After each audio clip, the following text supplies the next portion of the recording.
When I was in rabbinical school, I remember a conversation I had with another student who insisted that it was really, really important to their becoming a rabbi that they got married before they were ordained.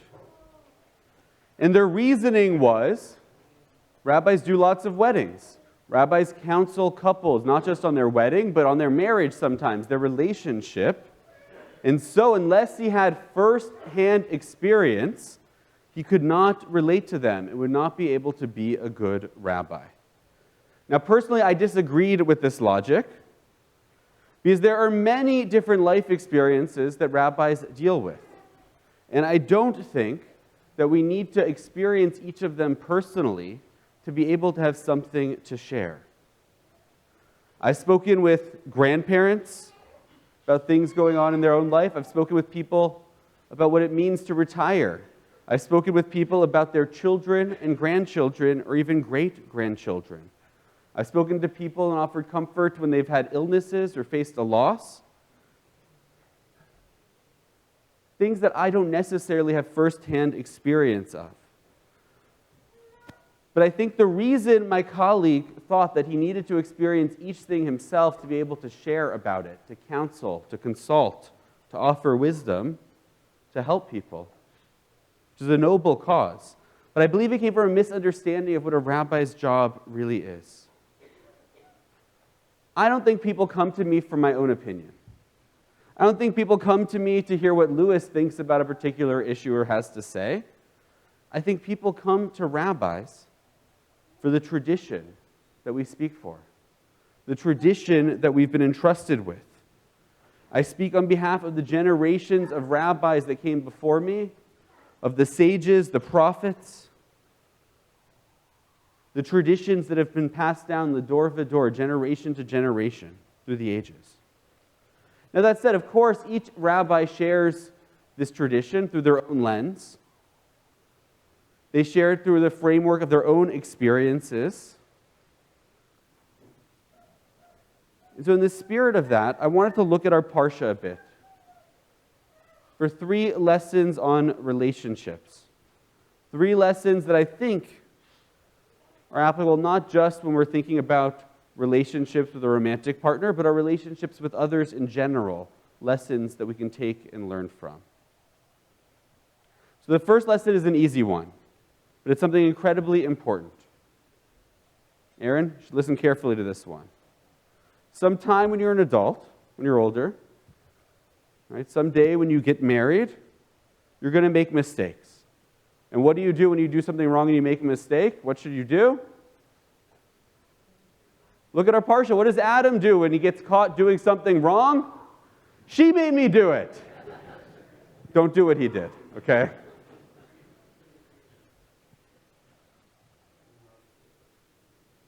And when Eve was confronted then, right, why did you do this thing? What does she say? The snake made me do it. They each pass the blame. Radak, one of the Jewish commentators of long ago, explains that Adam blames God for his sin. It's God's fault. God created Eve. God created Chava. And that Chava then in part blames the serpent, which was also one of God's creations. Nobody takes responsibility.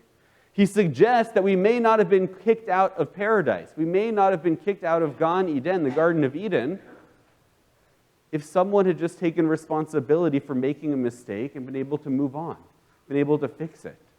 But when each person involved in the mistake that happened simply passed the buck, passed the blame to somebody else, that was the end of paradise. There's another important lesson. Coming later in our Parsha, we get Cain and Abel now. After Adam and Eve come Cain and Abel, and what happens? It doesn't end very well. The two of them bring an offering. They bring sacrifices to God. Cain brings an offering. Abel brings an offering. But with Abel's, it says that it was the best of his flock, is what the Torah tells us. Cain's offering doesn't say it's bad, but it doesn't describe anything special about it. God likes Abel's offering more than Cain's, and Cain is upset. And what does God do? God tells him, if you do right, you can rise up, but if not, sin waits at the door. Nachmanides explains this cryptic verse a little bit. God tells Cain, if you try harder, you can do better. Your brother's offering was more pleasing because your brother put some effort into it. He chose the best of his flocks. You gathered a few vegetables together, not even the best ones in your garden to give. So it's no mystery, according to this commentator Nachmanides, why one of the offerings was more pleasing to God than the other.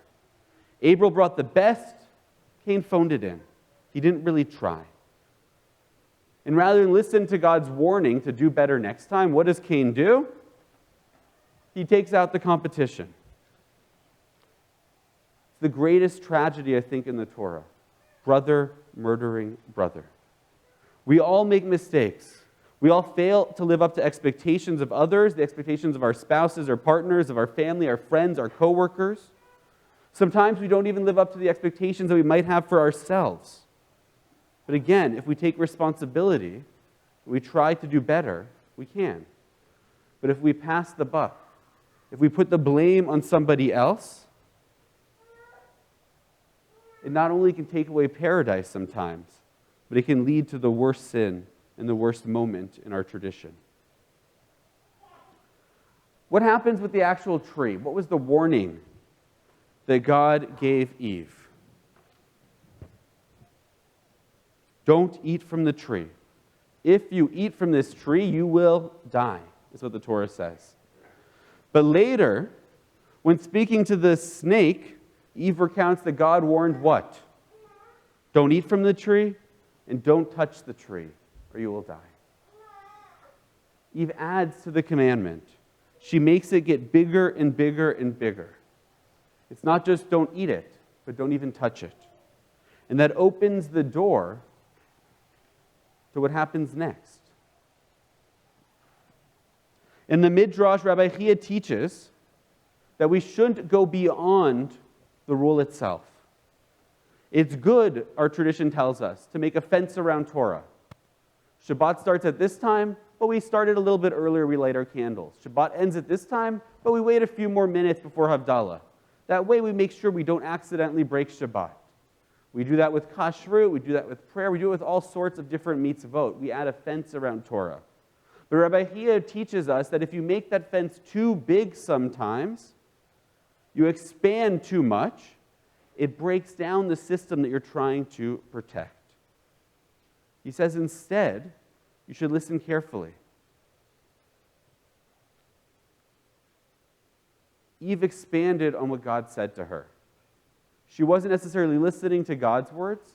She was already thinking ahead in her own. And in doing so, gave the snake this opportunity.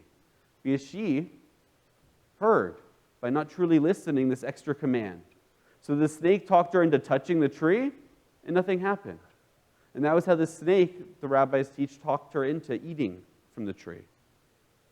So the lesson for our own relationships, for our own lives, is simply to listen carefully to what someone says, to respond to that alone.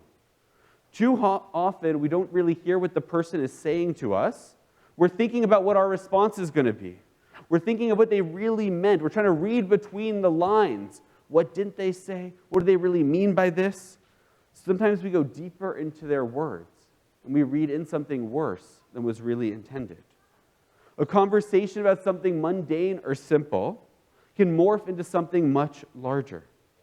As psychologist Dr. Sue Johnson puts it, attachment needs and the powerful emotions that accompany them can arise suddenly, and sometimes in often mundane conversation. She warns that sometimes even from a mundane conversation, it can catapult it to something that can truly damage and harm a relationship. One of the examples she gives in her book, Hold Me Tight, is one partner says, our son watches too much TV, but the other partner responds to, you let our son watch too much TV, or you're at fault for our son watching too much TV. And the dynamic doesn't have to be in just a relationship between two partners, a spouse, but it can happen between a parent and a child. It can happen between colleagues. It can happen to be friends. So often in our lives, our relationships that matter most, they build up baggage over time. because they last for years and years. And over time, we're more likely when someone says X to instead hear Y because of those past conflicts. We have to be careful. We have to be careful to listen truly to what a person says, not to what we imagine they might mean behind it. And the very final lesson is from the two stories of creation. The first is the story in which God creates the world in 7 days. That's chapter 1 of Bereshit. But what happens then in chapter 2 of Bereshit? The Garden of Eden.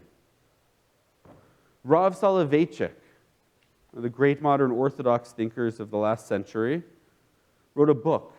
And in this book, The Lonely Man of Faith, he describes two Adams, Adam 1 and Adam 2. Adam from the first story, the story of the 7 days, and Adam from the second story, the story of the Garden of Eden. Adam 1, he says, is an extrovert. He goes out into the universe. He goes out in this creative quest to master the world around him. Adam 2 is an introvert. He is humble, he is quiet, he seeks not mastery over the world, but mastery over himself. And Rav Soloveitchik, in his book, The Lonely Man of Faith, writes an entire book on this idea of these two different Adams and the lessons that we can learn from them.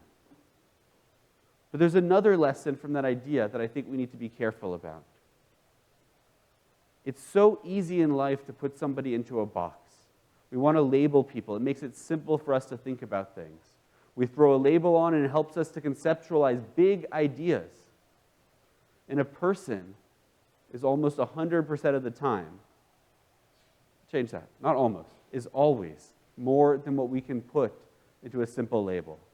A person is always more complex than any label we can think of to throw on them. But when we place these labels on people, it makes it difficult sometimes. Because over time, people begin to conform to the label we place on them. You treat someone like the problem child, and what happens? They become more and more the problem child, a self-fulfilling prophecy. Or the bad student, or the bad teacher, or whatever relationship we want to think about. Psychologist Dr. Jeffrey Bernstein tells us that any time we put labels on someone, it hurts our relationship. Because by labeling someone, not only is it more likely to make them conform to the label we've titled them with, but it also creates a confirmation bias in ourselves. We begin to focus on aspects that confirm the title or the label we've placed on them because we don't want to admit we may have been wrong. How many of us have been guilty of saying to someone, whether it's a partner, a sibling, a parent, a child, anyone, you always do such and such? The truth of it is, though, nobody always does anything. Like Adam 1 and Adam 2, we might recognize one side of a person more easily, but each of them have the traits of the other. Each of them have something of that in them. But we label someone, you always do something. It makes them more likely to do it. It makes us more likely to look for things to confirm that. So these are the lessons that can help us in any of our relationships that we can learn from our Parsha. To take responsibility for our mistakes, to listen carefully to what another person is saying, to avoid labeling others. And these are essential lessons that I think each of us can learn, not just for romantic relationships, but for any relationship we have. So in a week, I celebrate my 2nd anniversary. But I talk to couples that have been married, some of them 50 plus years in our community. And it's an honor and a privilege. And one day I hope that I'll get to have that same nachas, that same joy that comes from a relationship of that life, of that long. The life that comes with building on a relationship with that kind of longevity. But these are 3 lessons from our Parsha that I think can help me on that journey of reaching that goal so many others have accomplished. And at the same time, these are lessons I think can help each of us, no matter where we are in life, in all of our relationships, so that this year that comes ahead of us can be one of connection, one of community, one of fulfillment. Shabbat Shalom.